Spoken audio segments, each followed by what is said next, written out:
अस्सलाम वालेकुम and welcome back to my channel. सबसे पहले मेरे सब देखने वालों का रमज़ान मुबारक, बरकतों और रहमतों वाला महीना मुबारक हो। तो शुरू करते हैं आज का रिव्यू जो है महरपोश ड्रामे का, जिसमें देखेंगे कि महरू अपने घर वालों को अपनी तलाक के बारे में बताती है। ये सुनकर महरू के घर वालों के पैरों तले ज़मीन निकल जाती है। मास्टर साहब बहुत चीखते चिल्लाते हैं कि नईम ने ऐसा क्यों किया, मेरी बेटी का आखिर कसूर क्या था। मास्टर साहब महरू को गले लगाते हैं और तसल्ली देते हैं कि बेटा मैं तुम्हारे साथ हूँ। महरू की माँ मास्टर साहब को बाहर जाने का कहती है कि मुझे महरू से अकेले में कुछ बात करनी है। यहाँ महरू की माँ उससे हकीकत पूछती है कि आखिर ऐसा क्या हुआ कि नईम ने तुम्हें तलाक दे दी। महरू अपनी माँ को सारी हकीकत बताती है।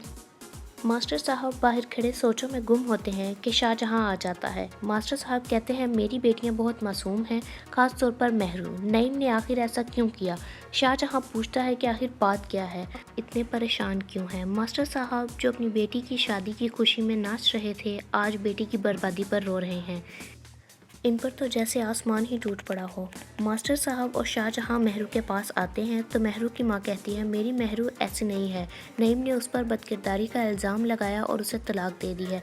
शादी पर ऐसे कौन से लड़के आए थे जिन्होंने ऐसी नामुनासिब बातें की हैं और नईम ने वो सारी बातें सुन ली और मेरी बेटी को तलाक दे दी। आयत अपनी माँ को रोकती है ये सब बताने से, जबकि शाहजहां के पैरों तले ज़मीन निकल जाती है कि अपने मोहसिनों की खुशियों को उसने खुद ही आग लगा दी। यहाँ आयत गुस्से से आग बगोला होती है और कहती है कि मैं अभी जाऊँगी वहाँ और पूछूंगी कि आखिर उन्होंने मेरी बहन के साथ ऐसा क्यों किया।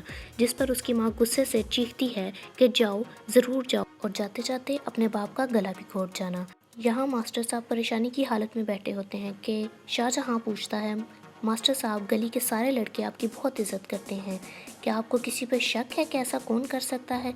मास्टर साहब नईम की तरफ देखते हैं तो नईम की पैरों तले ज़मीन निकल जाती है, वो बहुत परेशान हो जाता है। मास्टर साहब इस पर इससे कहते हैं कि तुम मेरे साथ नईम के घर चलो, मुझे उससे बात करनी है कि उसने मेरी बेटी के साथ ऐसा क्यों किया। यहाँ मास्टर साहब और शाहजहां नईम की तरफ जाते हैं, जिस पर नईम उन्हें बहुत ज़्यादा जलील करता है और कहता है कि आखिर आप लोग यहाँ पर क्यों आए हैं, आपको तो अपनी बेटी पर घर रहकर नज़र रखनी चाहिए। यहाँ नईम शाहजहां से कहता है कि तुम उसकी इतनी तरफदारी क्यों कर रहे हो, मैं शादी पर भी देख रहा था कि तुम बहुत भाग भाग कर काम कर रहे थे, कहीं तुम्हारा भी तो उससे चक्कर नहीं चल रहा। जिस पर शाहजहां उसे मारने के लिए दौड़ता है और मास्टर साहब उसे रोक लेते हैं।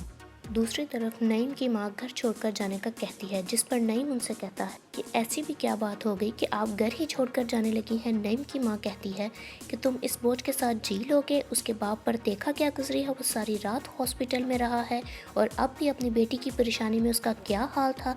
जिस पर नईम उनसे कहता है तो क्या मैं इस बदनामी के दाग को सारी ज़िंदगी अपने माथे पर सजा कर रखता। यहाँ महरू अपनी किस्मत पर रोते हुए अपनी माँ से कहती है कि माँ, मैं दुनिया को अपनी बेगुनाही का यकीन कैसे दिलाऊंगी, कौन मुझ पर यकीन करेगा। यहाँ गलती तो नईम और शाहजहां दोनों की है। अगर शाहजहां महरू को इतना ही पसंद करता था तो उसे या तो अपने जज्बात का इजहार कर देता या किसी के सामने उनका इजहार ना करता। और दूसरी गलती थी नईम की कि उसने दूसरों की बातें सुनकर एक बेगुनाह लड़की की ज़िंदगी बर्बाद कर दी। इसलिए कहते हैं इंसान को जज्बात में आकर कभी भी कोई भी फैसला नहीं करना चाहिए।